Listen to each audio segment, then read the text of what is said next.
السلام علیکم میرے پیارے پاکستانیوں، میرے پاکستان کی عوام، میرے بھائیوں، کیا حال ہے آپ لوگوں کے؟ اچھا جی، دوبارہ سے ایک دفعہ پھر آپ لوگ کی خدمت میں حاضر ہوں بھیا۔ سلسلہ تو ویسے کہ ویسے ہی ہے، مزید آگے جو ہے مہنگائی کی شرح بہت بڑھ چکی ہے اور مزید آگے بڑھنے والی ہے۔ آج صرف ہماری گورنمنٹ پاکستان نے ہم پہ ایک احسان کیا ہے کہ 5 روپے پیٹرول کے اوپر انہوں نے کم کیے ہیں، لیکن خوش نہیں ہو، صرف یہ کچھ دنوں کے لیے ہیں، اس کے بعد ڈائریکٹ ایک دم 30 سے 40 روپے بڑھیں گے، کیونکہ اس ملک کے اندر یہی ہے، ہماری یہ جو پاکستانی گورنمنٹ ہے وہ یہی کرتی ہے، کم کرنے کے لیے تو 5 سے 6 روپے یا 8 روپے کم کرتی ہے، لیکن ایک دم بڑھاتی ہے تو 30 40 روپے بڑھاتی ہے۔ بہرحال یہ سلسلہ تو چل ہی رہا ہے اور یہ چلتا رہے گا، اور ہم اسی طرح ایک قید خانے کے اندر زندگی گزارتے رہیں گے اور روزانہ اپنے کل کی فکر کرتے رہیں گے۔ میرے بھائیوں، آپ لوگ کوئی بھی نہیں کھڑے ہوگے، نہ آپ لوگ اپنی کوئی آواز اٹھاؤ گے، کیونکہ ہماری عوام نے سوچا ہوا ہے کہ بول رہا ہے یہ تو پاگل ہے، اس کو بولنے دو، باقی مشکل میں سبھی ہیں، اور آپ سب پریشان ہیں، آپ سب کو معلوم ہے کہ آپ کے کاموں کی بھی کیا پوزیشنیں چل رہی ہیں۔ بہرحال کہہ کچھ نہیں سکتے، کر کچھ نہیں سکتے، صرف اللہ سے دعا ہی کر سکتے ہیں کہ یہ مشکل ٹائم اللہ پاک کسی کے اوپر بھی لے کے نہ آئے۔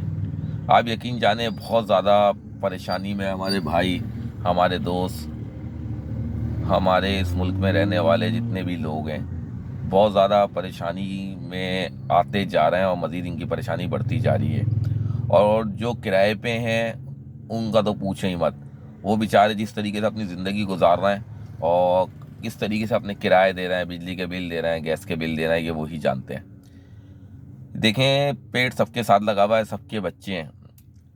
میں اپنے ان لوگوں کو کہتا ہوں جو ہمارے حکومت کے لوگ ہیں، جو سیاستدان ہیں، کہ یار جب آپ کو اپنے بچوں کی فکر ہے نا، اور اپنی فکر ہے، اپنی فیملی کی فکر ہے، تو یار ایک پاکستانی غریب عوام کی بھی فکر کریں۔ ان کے ساتھ بھی ان کے بچے ہیں، ان کی فیملیاں لگی ہوئی ہیں۔ روز بروز چیزوں میں ایسا اضافہ ہوتا جا رہا ہے کہ اب سبزی بھی ان کی پوس سے دور ہوتی جا رہی ہے۔ آپ لوگ صرف میڈیا پہ بیٹھ کے نورا کشتی کر رہے ہیں، ایک دوسرے پہ انگلیاں اٹھا رہے ہیں، لیکن یہ جو مہنگائی کی شرح بڑھتی جا رہی ہے اس کو کم کرنے کی کوئی بات نہیں کر رہا۔ ارے بھائیو، ہمیں کسی سیاست سے کوئی لینا دینا نہیں ہے، ہمارا کوئی سیاست سے واسطہ نہیں ہے۔ ہم تو صرف اتنا کہتے ہیں کہ ہمیں سکون سے اس شہر میں چلنے دو، اس پاکستانی ملک کے اندر ہمیں اپنا گزارا کرنے دو۔ ہم تو صرف اپنے بچوں کا پیٹ پالنے کے لیے رات دن ایک کر رہے ہوتے ہیں، اور یہی حال ہمارے تمام بھائیوں کا ہے۔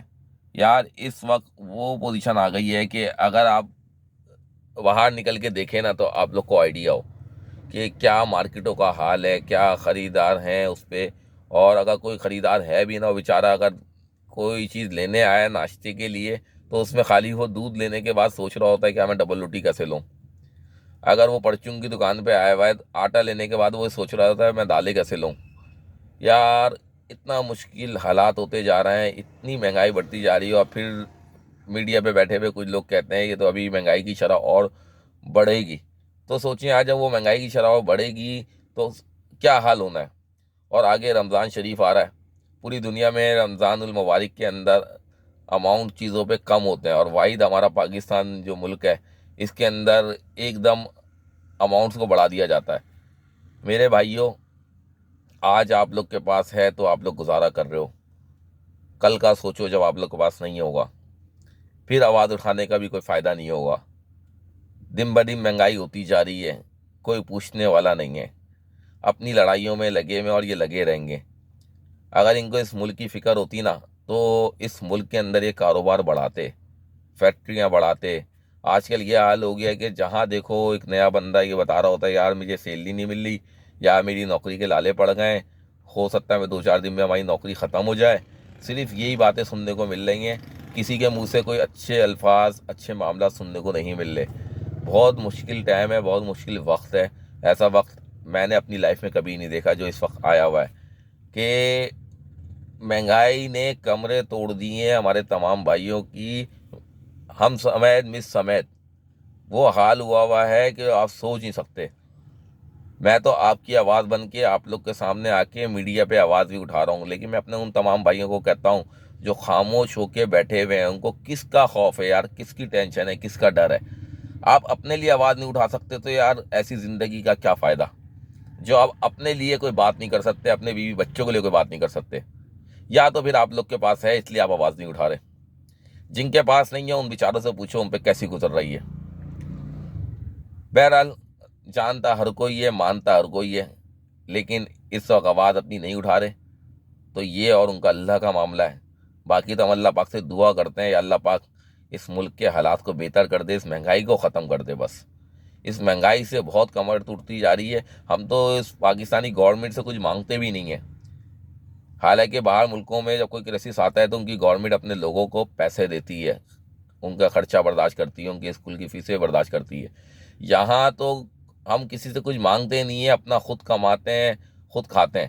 اور اوپر سے ایک اور چیز لے لیں اسکول والوں کا، وہ بچوں کے ہاتھ کہہ کے بھیج دیا کہ بھائی ڈیٹول صابن لے کے آئیں. اب ان کی کوئی ڈیٹول والوں سے کوئی کانٹریکٹ ہو گیا ہوگا، کوئی ان کو بینیفٹ دے رہا ہوگا ڈیٹول کمپنی.